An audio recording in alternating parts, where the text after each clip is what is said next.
Halo, halo, selamat pagi, selamat hari Senin, selamat datang kembali di channel United Identity, channelnya fans Manchester United yang selalu berpikir logis dan sistematis. Udah selesai juga tadi pertandingan game Manchester United melawan Arsenal yang berkesudahan dengan imbang 1-1. Ya, ini sih banyak yang bilang tadi imbang tapi serasa kalah gitu. Sebenarnya serasa kalahnya karena kenapa? Seharusnya bisa menang gitu. Ya, dengan finishing dan end passing dan ya khususnya finishing sih, di luar David Rayanya juga bermain luar biasa ya. Biasa kan misteri alam itu terjadi kembali kalau kiper melawan Manchester United mendadak jagonya langsung nilainya dari 16 15 jadi 20 gitu. Kalau di FM kan kayak begitu. Jadi jago banget gitu. Refleksnya jadi 20 semua gitu. Antisipasinya jadi 20 gitu poinnya semua. Di pertandingan tadi malam ya, akhirnya Højlund diistirahatkan, dicadangin. Gue nggak tahu apakah memang murni karena untuk rotasi, karena kita di hari Jumat pagi besok akan melawan Real Sociedad di leg kedua 16 besar Europa League, atau memang sekedar ya shock terapi lah buat Højlund supaya lu sadar diri gitu. Udah berapa kali dikasih kesempatan, udah 19 pertandingan belum juga mencetak gol. Ya kalau dibilang alasannya karena memang lu nggak pernah dapat bola, nggak pernah dilayani tanda kutip, ya kita lihat perbandingan Cido Obi. Kalau lu nggak bisa mendapatkan peluang, ya lu menciptakanlah peluang itu, ya kan? Kalau lu nggak bisa mencari space, ya lu ciptakanlah space itu. Jadi dengan formasi kiper Andre Onana, 3 back belakangnya Lindelof, Lenioro, dan back tengah-tengahnya adalah Matthijs de Ligt. Awalnya Lenioro di back tengah kanan, cuman dia pindah ke back tengah kiri, si Lindelof yang jadi back tengah-tengahnya. Dan cuma sampai babak pertama ya, karena awal-awal tuh menit ke-20-an deh dia udah mulai pegang-pegang paha dan akhirnya sampai minta diganti. 4 tengahnya karena Patrick Dorgu nggak ada, Diogo Dalot di wingback kiri, Mazraoui di wingback kanan. Double pivot atau tengahnya adalah Eriksen dan Casemiro. Wah, nih bapak-bapak umur 33 tahun nih jadi pemain tengah Manchester United nih. Gue bilang di awal, wah mengkhawatirkan banget nih. Nah, sedangkan 3 depan, Bruno Fernandes penyerang kanan, Garnacho penyerang kiri, dan kemudian strikernya ya mungkin dia lebih ke false nine, agak false nine sih, karena si Zerzi itu sering banget gue liat turun ke dalam ya, turun ke belakang gitu, bermain deep gitu. Joshua Zirkzee sebagai striker. Nggak bisa dipungkirin juga ya bahwa permainan pun ketika peluit dimunyikan babak pertama, MU bermain dengan pragmatis ya, dan menimbulkan rasa ngantuk juga gitu, karena Arsenal kan ya seperti biasa, Arsenal kan memegang ball possession, mencoba menyerang, ya kita akhirnya melakukan ya mau nggak mau low block gitu loh. Itu termasuk low block itu ya, parkir bus lah kamu dibilang bahasa kasarnya, low block gitu. Kita nggak bisa sampai 7-8 garis pertahanan gitu kalau lo lihat. Ya karena Arsenal good dalam ball possession, ya menurut gua sih strategi untuk melakukan low block itu ya tidak diharamkan gitu loh. Dengan strategi agar ya kalau Ruben Amorim bilang sih kita menunggu kesalahan dari pemain Arsenal. Jadi pas press conference si Ruben Amorim bilang, ya gue mau gimana ya, kita harus low block. Arsenal bagus dalam ball possession, ya kita tinggal tunggu bagaimana kapan Arsenal momen dapat kesalahan, ya itulah yang kita manfaatkan. Cuman kalau lo lihat kemarin gue juga misuh nontonnya, lo kalau mau kayak begitu pemainnya juga harus cepet gitu loh. Hanya 1-2 sentuhan pindah bolanya, satu dua sentuhan, passing sampai kepada sepertiga akhir, baru eksekusi. Nggak terlalu banyak dribbling, nggak terlalu banyak mikir. Kan gue bilang gitu, buset nih kalau seandainya depannya nih zaman Rooney, Ronaldo, Park Ji-sung, ini abis nih Arsenal kayak begini. Cuman terlalu lama dan terlalu banyak ditahan gitu bolanya. Sampai gue bilang sekitar menit 40-an, wah nih kayaknya permainan kayak bisa-bisa nih berbau-bau bakal imbang nih gitu. Ya, karena Arsenalnya nggak bisa memanfaatkan kesempatan walaupun dia bawa possession, MU-nya juga gitu. Mau transition football, mau counter attack juga nggak bisa memanfaatkan momentumnya. Gue bilang di waktu itu pas menit 40-an ya, 40 lah menjelang menit 40. Waduh, ini kayaknya bau bakal imbang gitu. Sekali Manchester United counter attack, Garnacho dilanggar, tendangan bebas lah di menit-menit akhir. Wah, tendangan bebas yang bagus dan Bruno menunjukkan kualitasnya ya. Bahkan Amorim bilang di dalam press conference, ya seharusnya kita butuh lebih banyak Bruno gitu loh dalam tim ini. Cuman kan kelihatan kan pada saat si Bruno itu tenang, nggak misu-misu, nggak ngomel-ngomel kayak nenek-nenek, rekan-rekan timnya gimana? Disiplin kan? Itu tangannya mereka disiplin kok selama 90 menit.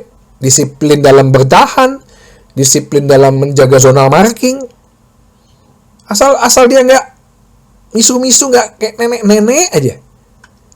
Teman-temannya langsung ngikutin. Kalau dia udah mulai, ya lo ngeliat lah. Sekarang gini, kalau pimpinan lo aja cengeng gitu kayak anak-anak, kan lo perasaan lo jadi down kan. Ya elah, apalagi sini orang, males gue. Gitu loh.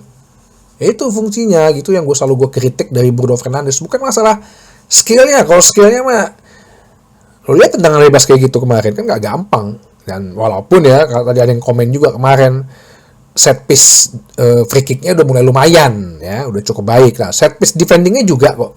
Kemarin juga beberapa momen Arsenal mau menjalankan strategi cornernya itu yang biasa, mau mencoba menutup ruang gerak kiper. Nah, Onana udah berinisiatif untuk tinju, untuk tangkep, gitu, untuk keluar dari sarangnya, untuk jangan pasrah kalau di press, langsung dia keluar, ya, cari zona amannya, zona terbukanya untuk dia bisa entah dia tangkep, entah dia tinju, gitu. Kedudukan 0-1 sampai babak pertama habis. Nah, babak kedua, gue melihat bahwa oke lah, nggak apa-apa, strategi yang diterapkan tetap sama. Ya. Sehingga dengan kita bisa memanfaatkan kesalahan pemain Arsenal gitu ya, bisa counter attack, kita bisa curi gol. Sayang ya kipernya lagi jago gitu loh. Satu tendangan first time-nya Mazraoui masih kena kaki, terus backflip-nya si Zerzi juga masih ketahan agak ke tengah. Nah, inilah yang sedangkan Arsenal ya masih sebagai Arsenal, dan MU tugasnya ya bertahan aja gitu loh. Dan bermain sangat bagus gitu loh. Bermain sangat bagus, disiplin. Sampai setelah press conference sudah pertandingan tuh ya, ada wartawan kan nanya gitu. Ruben, lu kenapa ya? Kalau lawan City, lawan Liverpool, lawan Arsenal kok main lo disiplin gitu, bagus gitu. Ya no matter mainnya low block atau bertahan, tapi kan terlihat bagusnya gitu. Tapi kalau giliran lu lawan Bournemouth, Fulham, Brighton, kok lu kayaknya hancur-hancuran gitu loh. Ya dia bilang sih, ini satu-satu clue sih. Ruben Amorim bilang bahwa ya gue kan tergantung lawan sebenarnya. Ya kalau ngelawan tim-tim yang lu sebutin di atas tadi itu, ya salah satu strateginya adalah low block ya. Tapi kan nggak sepanjang pertandingan sebenarnya gue harus low block gitu. Kita juga harus bisa kapan momen menguasain ball possession. Kalau memang lawan tim-tim yang di luar itu, biasanya kan memang gue menerapkan strategi press high ya. menekan dengan garis tinggi, press high. Cuman dia bilang ada beberapa karakteristik pemain yang mungkin nggak sesuai dengan itu, nggak fit untuk strategi itu. Nah, ini mungkin clue juga gitu, bahwa ya ketika Ruben Amorim mau bermain dengan press high, nggak semuanya punya kemampuan seperti itu. Itulah makanya kadang-kadang kita kalau giliran lawan tim-tim lemah, ya kita kocak-kacir gitu. Tim-tim yang seharusnya levelnya di bawah kita kocak-kacir gitu. Yang gue sesalkan sebenarnya adalah keterlambatan penggantian pemain ya, karena pada saat itu gue melihat kayak Eriksen udah beberapa kali kalah duel kok nggak diganti-ganti, sampai akhirnya Declan Rice mencuri gol ya, membuat kedudukan 1-1, terus Declan Rice abis ngegolin gitu ya, ngerayain gitu ya, kelihatan kan mentalnya. Yang ada kan yang butuh menang kan seharusnya Arsenal ya. Harusnya kan dia udah begitu ngegolin, ngambil bola cepet-cepet ke tengah gitu kan. Dia malah sok begini, tenang. Yang lagi butuh menang elu. Ya kan? Yang butuh mau juara tuh elu lah. Elu malah santai-santai ngerayain kemenangan. Padahal baru 1-1 gitu. Itulah mental juara. Ya, kalau lu nggak bisa ningkatkan dari klub lu sendiri punya mental kayak gitu, ya udah lu nggak bakal juara. Arsenal. Dan kemudian akhirnya Højlund. Nah, ini gue juga satu yang gue agak pertanyakan, ya kenapa aja nggak masukin Chido Obi biar Højlund kena lah gitu, biar ya lu bisa aja digantiin Chido Obi gitu. Padahal Chido Obi tuh ada fotonya tuh dia lagi di bench itu senyum-senyum gitu, bahagia dia lepas dari Arsenal. Nah, setelah itu ya Arsenal masih tetap mengurung pertahanan kita. Ya harus kita akui kita banyak ditolong oleh save-nya Onana ya. Beberapa juga ada kesempatan, khususnya yang pas terakhir dua abis Højlund itu kita nge-press. Ya, kita udah cukup high press. Udah giliran menang bola, second ball-nya si Højlund kebingungan. Itulah dia kebiasaan instingnya ribet sama back lawan, akhirnya giliran dapat bola bingung sendiri. Padahal kan selama ini kan dia main body charge ya. Ada back di lawan sebelahnya, kenapa nggak dia body charge dulu sama dia? Kenapa nggak dia adu body dulu sehingga dia makin bebas, sehingga bisa nendang gitu loh. Sorry ada teriakan ya. Sampai juga di akhir-akhir menit juga hampir kita gol ya. Sekali lagi penyelamatan David Raya yang sungguh baik sekali. Kedudukan naiknya 1-1. Manchester United di peringkat 14 saat ini.